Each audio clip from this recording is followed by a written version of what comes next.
Okay, Prophecy News Update. We're about our Father's business, and we do a monthly prophecy update with news that could have biblical significance. For January 14th, we got a headline. How many attacks must we endure from the Christian Post? Liberalism is putting our lives at risk. Liberalism will not recognize the link between Islam and the recent spates of attacks the West is enduring. And actually that last little update has to do with that, so keep that in mind. January 30th. The Times of Israel reports, in what is being seen as a challenge to the USA, Iran tested a 4,000-kilometer range, that's 2,500 miles, ballistic missile capable of carrying a nuclear warhead. That ought to wake up some people. Wake up! Pray! January 31st. Massive attacks in eastern Ukraine. Ukraine says Russia is attacking residential areas with all available weapons. February 1st. Israel National News reports a Florida man was convicted on Tuesday of plotting to set off a bomb at a public beach in an act that prosecutors said was inspired by Islamic State or ISIS. February 2nd. Who instigated the Berkeley violence? After violence erupted at UC Berkeley, the university blamed 150 masked agitators for the unrest. $100,000 worth of damage at that college.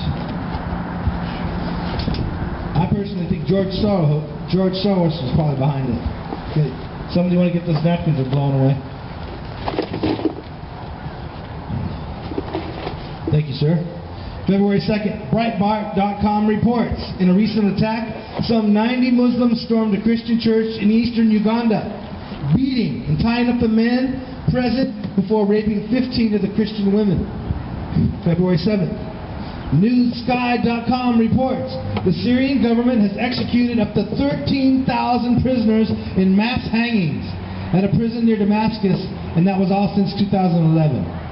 So they're hanging people, in droves. It's terrible. And that's reported by Amnesty International. February 7th. A street preacher in England has been locked up and charged with a hate crime for quoting the Bible to a gay teen. And actually the teen asked him a question. All he did was basically answer it. And they locked him up. I think since they let him go, though. I've heard since. February 8th. The U.S. Department of Defense Missile Defense Agency and Raytheon have successfully tested a missile that intercepts enemy missiles in space. So that's us. That's actually good news. Our technology. We need better technology, so we can defend ourselves against all the, mass weapons of mass destruction that are going on all over the place, and a lot of them are pointed at us. February 8th, France. In France, anti-Christian attacks have risen 245%. February 8th, defiant Iran test fires another missile days after the U.S. warned them. Because it's against, nuclear sanctions, treaties and stuff. February 8th, the Iron Dome intercepts 3 rockets from the Sinai headed for Eilat in Israel. February 9th, U.S. man gets 30 years in prison for helping plot an ISIS attack in Texas. Reported by the BBC News. February 10th. Turkey is now developing a long-range ballistic missile. So they're joining the nuclear arms race as well. February 11th. Elite Hamas killers are joining ISIS, reported by the Daily Star. Members of the Hamas commando wing Nukhaba have joined under the pressure murder cult as they face imminent destruction from numerous enemies. So, they're joining ISIS. A lot of stuff blown away over here, guys. Okay. February 17th.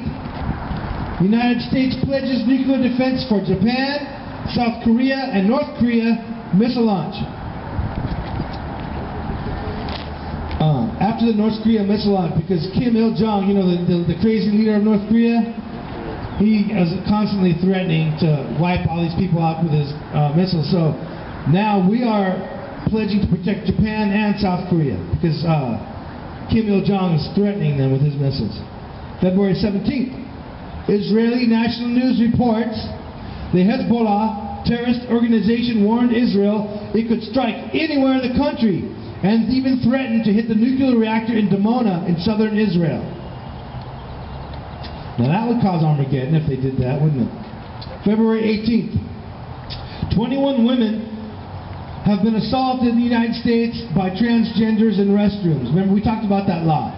And that's One News Now reported. And it says men have assaulted or violated women's privacy in public restrooms 21 times due to pro-LGBT transgender restroom policies. I don't know, a few months ago I reported on that. A little 6-year-old girl was almost choked to death because of that policy. Some man went in the women's bathroom and choked a little 6-year-old girl, almost killed her. So we don't need laws like that. February 12th. North Korea ballistic missile test sparks condemnation, reported by the BBC. February 20th.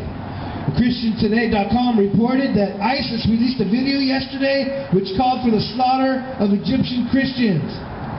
So we got Christians being persecuted like never before, even wiped off the map in some areas.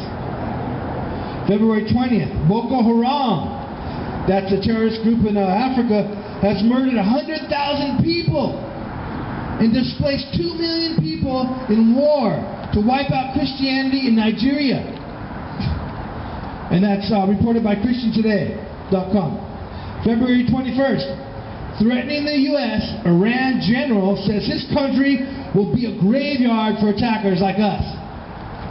I don't think he's got it right. I think his country is going to be a graveyard if he keeps up what he's doing. I mean, I hate to see that happen, but we got to protect ourselves from these crazy people, crazy leaders. February 21st. Islamic State jihadist says he raped over 200 Iraqi women. This is just one man. He's boasting that he's raped over 200 Iraqi women. And he says this is normal. Normal for them to do that. And that's reported by Breitbart.com. Okay, I have one more that I said I'd report on. More people. Let's hang on. One more thing that was on the news before I came. I didn't have a chance to write it down yesterday. You all heard about the problems in Sweden, right? All the immigrants in Sweden. Since 1975, they've been letting in immigrants, which the majority of them are Muslim. And now it's gotten so bad in Sweden that they are the highest rape per capita in the entire world. The highest rapes go on there anywhere in the world. And rapes have increased almost 1,500% since 1975 to today. 1,500%. And violent crimes have increased 300% since 1975. So I'll tell you, some of these places in Europe, they started early, letting all the immigrants come in without really checking them out. And now we've been doing it, so hopefully they'll figure out some way to check on these people and keep an eye on them the way they, just like here. What happened here at the hospital?